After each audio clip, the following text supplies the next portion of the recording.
Hello and welcome to episode number 324. This is the Project Management Podcast at pm-podcast.com and I'm Cornelius Fichtner. Welcome! This is another episode in which I am proudly introducing you to one of my successful students who was able to pass the PMP exam.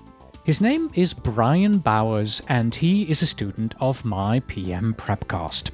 There are two reasons that make me especially proud of helping him pass. First of all, Bryan has taken over a dozen certification exams. And second, he says that this was by and far the most brutal exam I have ever taken. And so I feel very satisfied that it was my exam preparation course that showed Bryan how to prepare for and crack the PMP.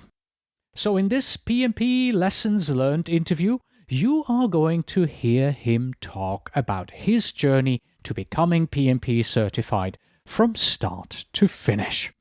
And now, let's journey on. Enjoy the interview. The Project Management Podcast's feature interview. Today with Bryan Bowers, PMP, information technology professional with a passion for helping businesses.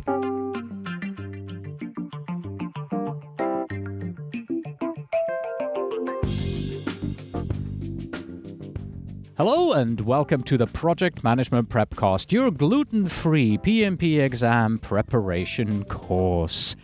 This morning we are bringing you another PMP exam lessons learned interview, and we're coming live from Modjeska Canyon, Modjeska Park to be precise. And with me is Bryan Bowers. Good morning, Bryan. Good morning. Glad to meet you, Cornelius. Yes, this is probably the closest to home that I have ever done an interview because I didn't know this. You live pretty much next to where I do. So we decided to meet here in the canyon. And so you'll probably hear people playing in the background and cars driving by. There's a fire station nearby and the alarm will go off as we do this. So this is going to be a very interesting conversation. So, as you all know, we are not allowed to talk about specific exam questions that Bryan saw during his exam, but we can talk about your experience, how you studied, and your general tips and tricks and ideas that you have for those who are still on the path to their PMP exam. Well, first of all, congratulations on passing the exam. Thank you. Thank you very much. Always a great milestone, right? You must be relieved. Yeah, this was by and far the most brutal exam I've ever taken. I've taken 12 certifications being in the technology industry, and this was by and far the most brutal exam I've ever taken. Wow. So that means your name is shorter than all the letters after your name. Exactly. That's exactly what it is. When did you pass? How long ago was it? 5 days ago. Oh, wow. Okay. So really a brand new PMP. Have you already checked online in the registry? Is your name already popping up? I wanted to do that this morning. I completely forgot. You know, I didn't check. I did get the email from them saying that I am now a PMP, but I did not check online yet. Oh, okay. Good. So first things first, if you had to do this again, what would you do differently?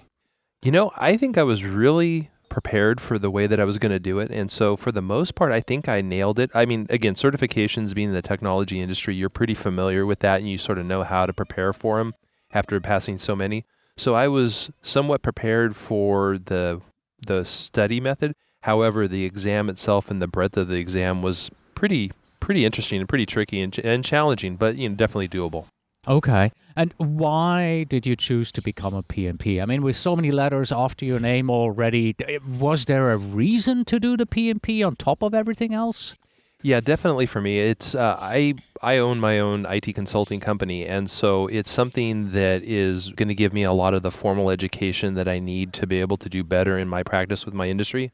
But the other thing, too, is I may be potentially transitioning from my company into full-time corporate work again.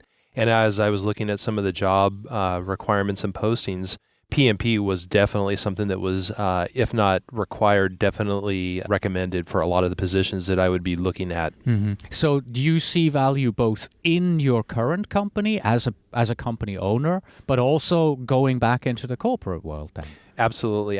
In fact, a lot of the work that I do was sort of fly by the seat of my pants. It was definitely project management, but it wasn't very structured.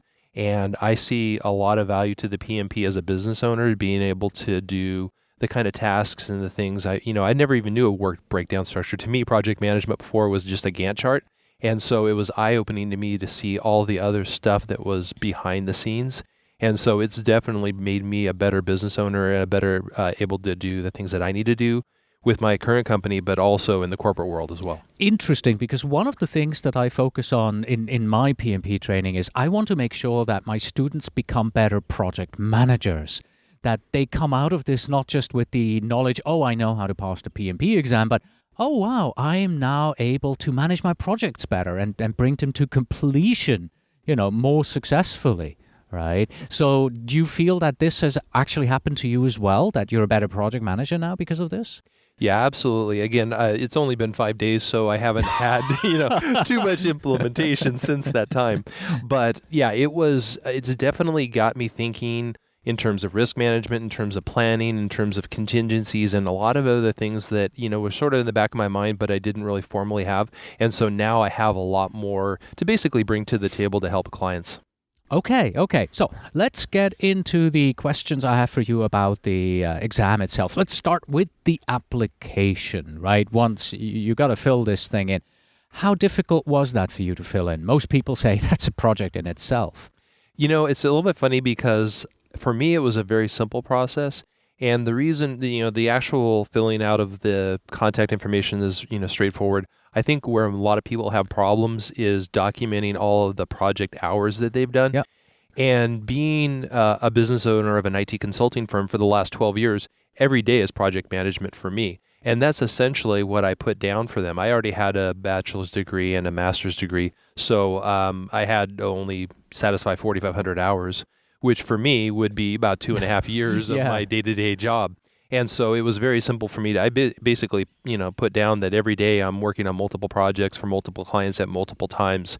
And that was sufficient. I did not get audited. I know that may be a question you have, but, it was simple. That was, maybe 5-10 minutes of, figuring out the question and the answer that I wanted to give them. And that was it. And that was sufficient for them. Okay. One question that many folks in your situation have is, I'm working for many, many clients. Pretty much every week I have another client. Who did you put down as the contact person for all those projects in your application? I put myself down. You put yourself down? I did. Again, because I'm the business owner, and it was, if I had to get audited, it would have been a painful process, probably more so than a lot of other people experience. But because I didn't have to go through that process, it was fine. But yeah, I put myself down. And you're the first person who has put himself down that I've spoken to. Wow, this is a first. Now, I don't recommend this for other people, but It worked for me. Well, yeah, it is in the end. PMI would probably have come back to you and said, hey, you got to give us someone else, right? And you probably have business partners who could have vouched for it. Right. How much time did PMI take to process your application once you sent it off? Yeah, it took actually, I think, the whole 5 business days that they said it would. Yeah, it was, I think it was a Tuesday or a Wednesday that I submitted it, and I think it was the following Monday or Tuesday that I got approval. And it was just a simple, no problem, you're approved, you're ready to proceed to take the exam or schedule the exam. Okay, so let's take a look at how you prepared for the exam. And here we have to put a little disclaimer in, because you and I, we knew each other beforehand from a business owner mastermind group that we met each other in. And when you decided, I'm going to start for the PMP exam, go for it, you remembered that, hey, Cornelius is a PMP trainer. And I said, okay, you can have my training materials for free, but you're going to have to do this interview with me. This is your payment. My pens. for getting the training for free. So how much time did it take you to prepare for the exam? Well, being a business owner, I have the ability to schedule my own time and stuff like that. So I had some flexibility that some people in the corporate world may not have. But from the day that I decided and contacted you until I passed the exam was 6 weeks, with about 5 weeks of that being intensive study day to day. Okay. Did you do anything prior to that? Did you read the PMBOK guide before you started really getting into it intensively? Did you do anything else? No, I didn't. Now 6 weeks. Wow. Yeah, Okay. 6 weeks. Now, the one thing that I did, I had a little bit of an advantage was I have my MBA from UC Irvine. Right. And so, critical path, internal rate of return, net present value, some of those things that are the foundation to the PMBOK guide, I had that. So I had a little bit of a basis. However, most of that wasn't on the exam, so it didn't really matter. But at least I had a mentality and a focus and sort of a formal training to understand sort of where they were going with it. But I did not read the PMBOK guide before. Essentially, you want me to explain my study? Yeah, Okay. go for it.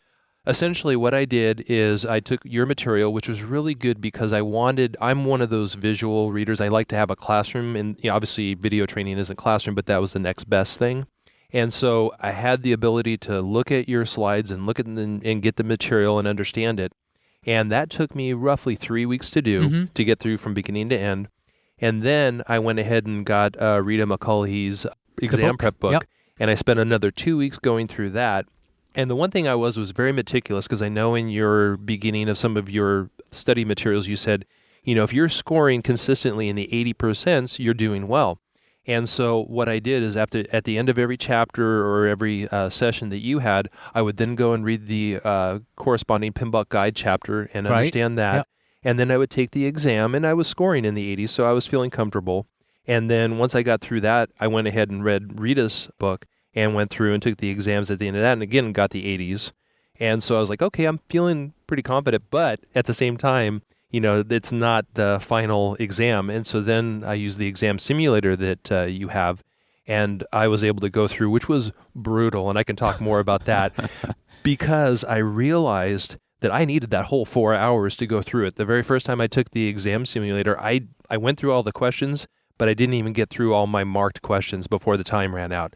And I'm like, wow, this is going to be challenging. I still scored 80%, so I was still in the zone, but I was a little nervous about that. So I had to mentally prepare when I took the actual exam to go a little bit quicker. The things that I knew were going to take some time, mark them, move on, and then go through it. So the exam simulator helped you with your timing? Yes, absolutely. Because I had that, mentally I'm going, okay, I'm at 3 hours left. I should be at question 50. And, I was in that time frame. Okay, good. But as I was getting through towards the end, I had 12 minutes left, and I still had marked questions I hadn't even reviewed. And I literally ran out of time with your exam simulator. Right. And this is what I recommend to everybody. It doesn't matter what exam simulator you use. Use one because it will allow you to get used to the timing, the process, the whole approach. It'll just teach you. It's like taking a car and driving to learn how to drive. It's that important. So you use the Prepcast, you use the PMBOK guide, Rita Mulcahy's book, and the simulator. Anything else? Other study materials? Nope, that was it. That's it. Okay. How many hours of self-study did you put in those 6 weeks? I was trying to calculate that because I thought you might ask that question. I would say it was probably somewhere in the neighborhood of over 100 hours, maybe 100 to 125 hours, roughly. Okay. I would spend between 3 and 4 days or 3 or 4 hours per day studying. Yeah, okay. That's about an average that you would have to put in if you are on a condensed schedule like that.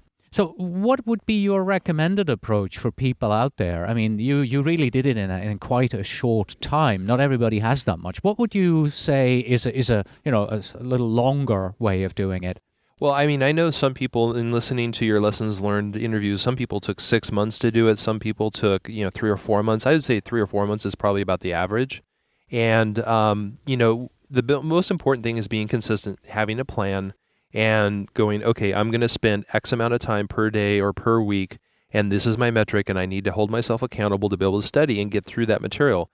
And after I got done with your Prepcast, I was feeling confident, but at the same time, I wanted to get a different perspective. I know you talk about that. You need to have more than one training perspective, and so that's why I got Rita's book to get a different perspective, and it was really helpful. And so that getting those two perspectives just allowed me. And again, I could have potentially taken the exam after 3 or 4 weeks, because I was scoring in that 80% range, but I just didn't feel confident yet. I wanted to make sure that I had what I needed to go to the exam. What was the most difficult topic for you? It's really thinking in terms of their PMI's viewpoint, because again, I think I had some bad habits project management wise. And so it was relearning the correct way to do that. I think formulas probably where a lot of people struggle, and I was a little concerned about that. And so I know we can't talk about specific questions, but the one bit of advice I can say in relation to formulas is make sure you understand earned value and make sure you understand the standard deviations and things like that. Mm-hmm.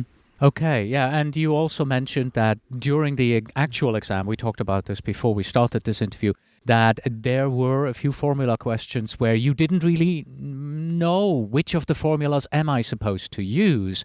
In many cases, there are 2 or 3 formulas that you could apply to a question, and you came across questions where you said, well, I understand the question, I understand what they want me to do, but I don't know which variation of the formula to use, right? Yeah, exactly. So what did you do in that particular instance during the exam? I calculated it both ways out. And, the question was very straightforward, but there was no leaning on which way you were supposed to go with a weighted average or not a weighted average.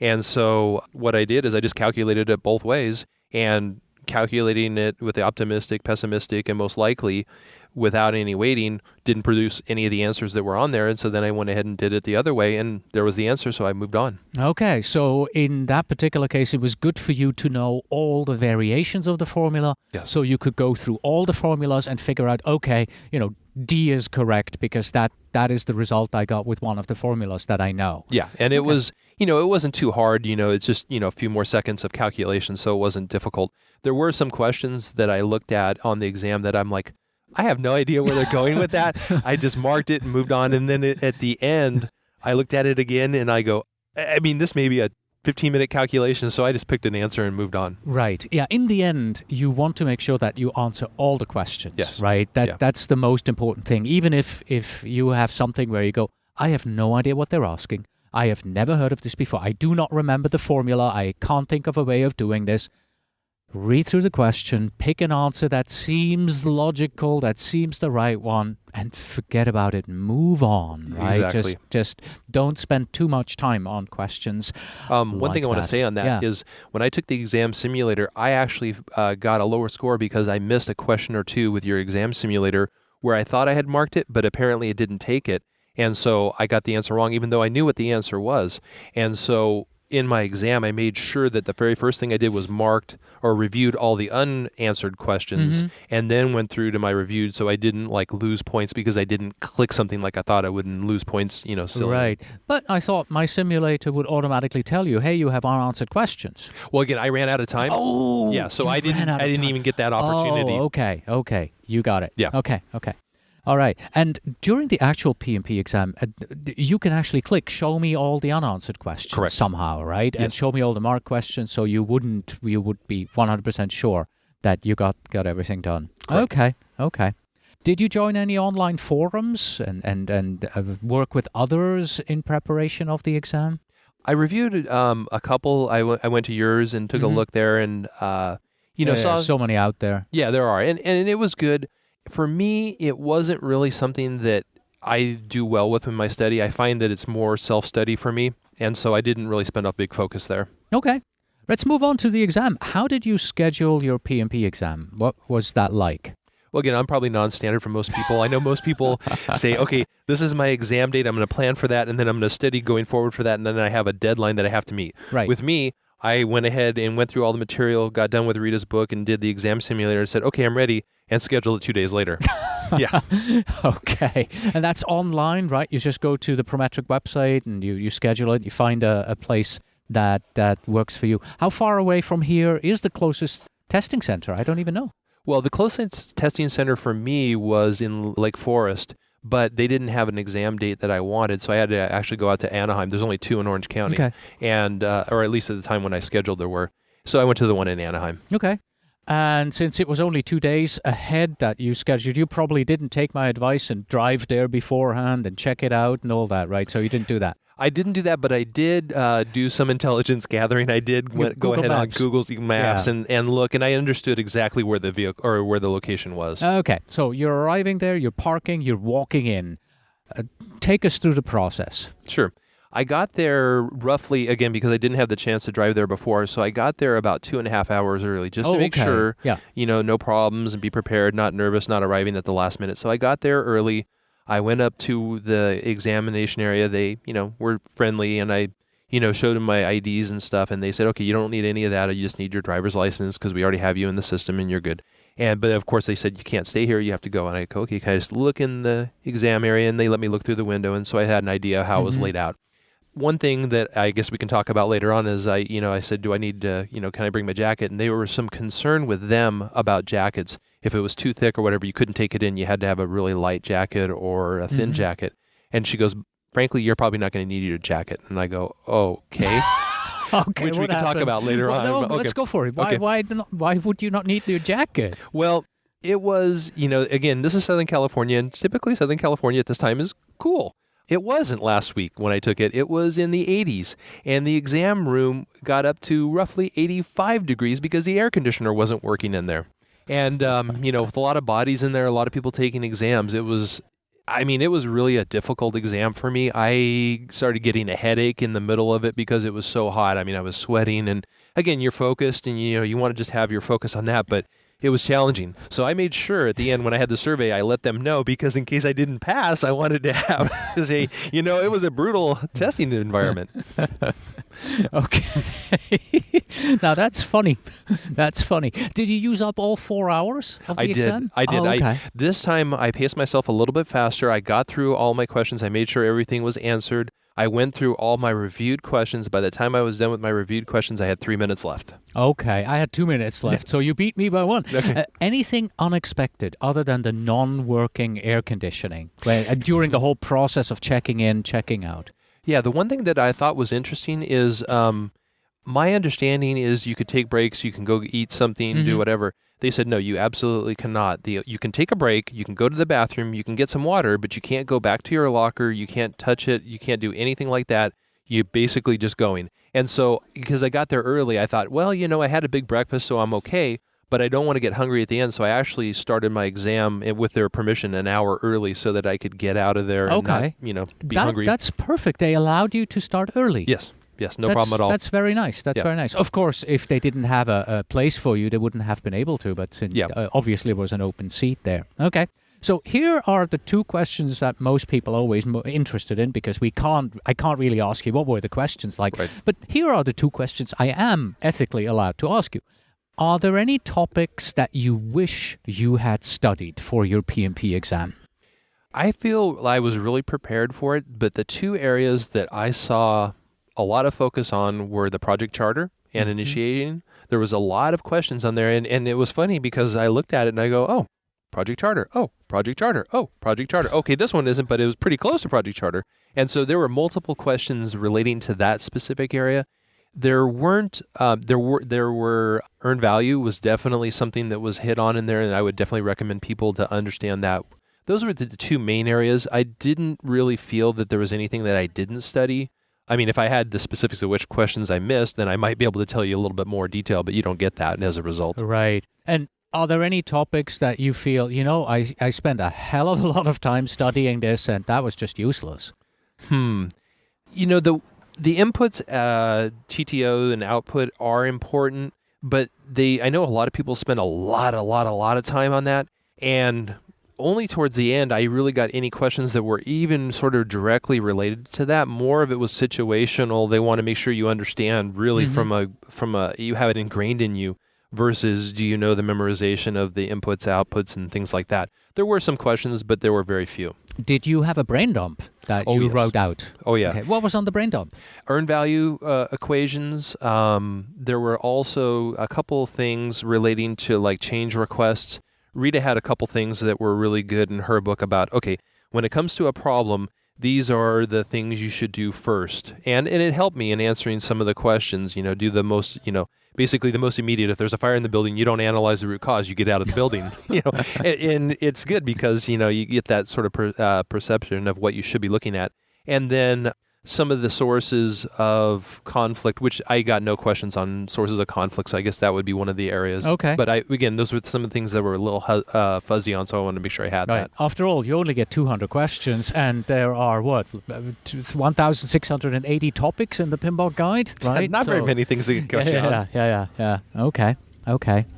So, how nervous were you when you got towards the end and you had to press that button, the end exam button?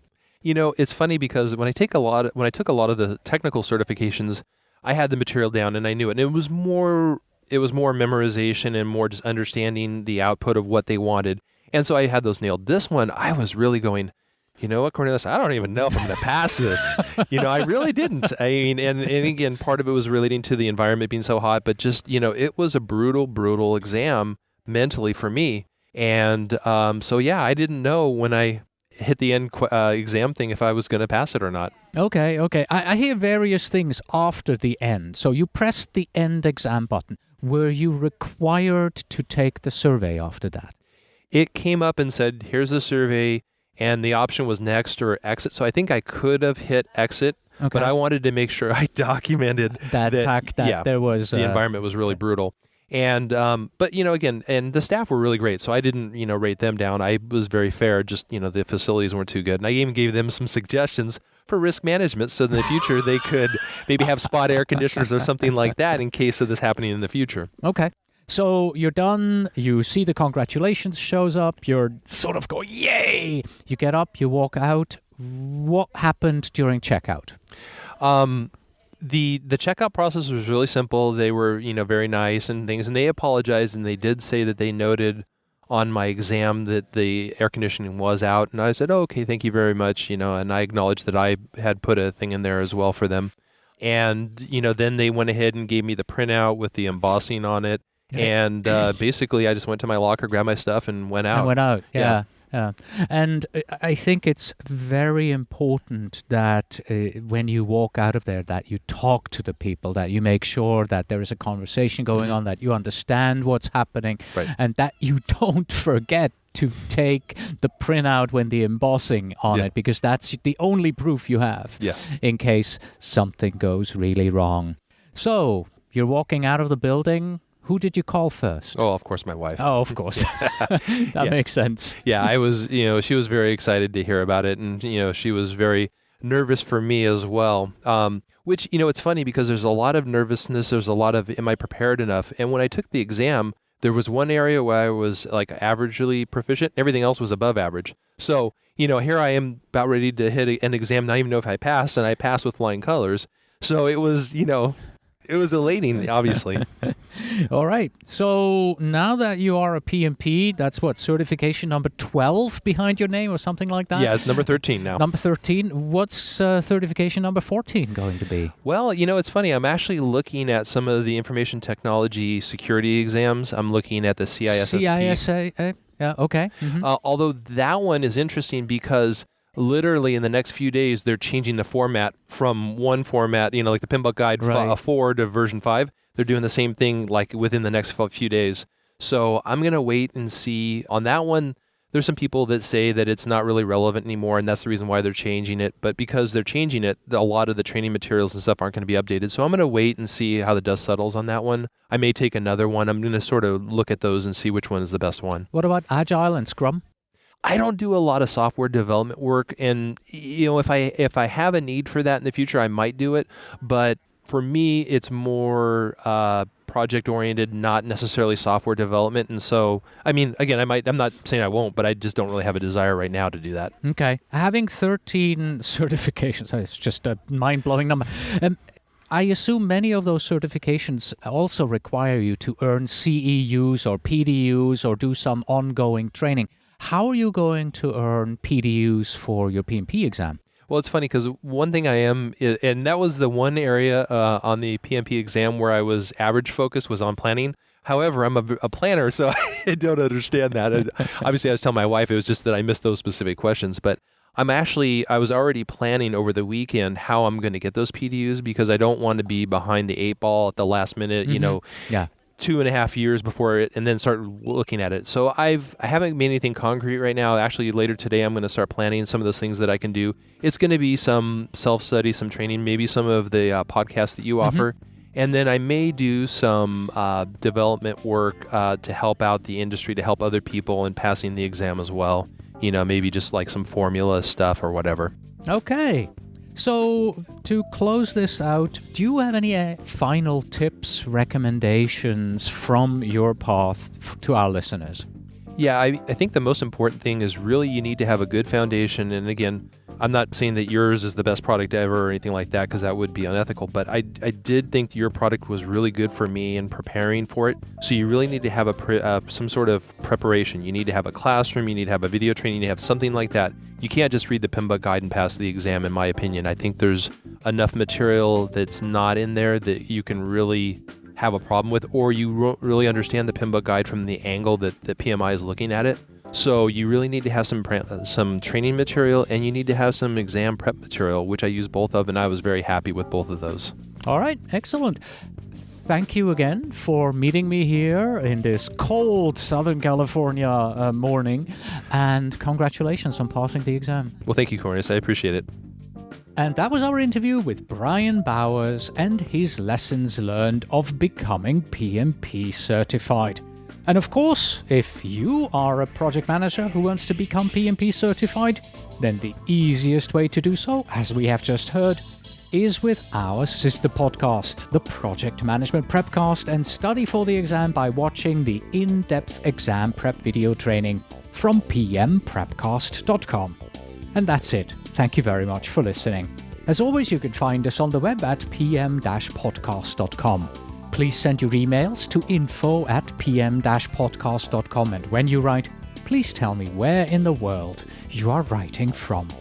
And finally, we have this. Cheese is to a mouse as PDUs are to a PMP. Until next time.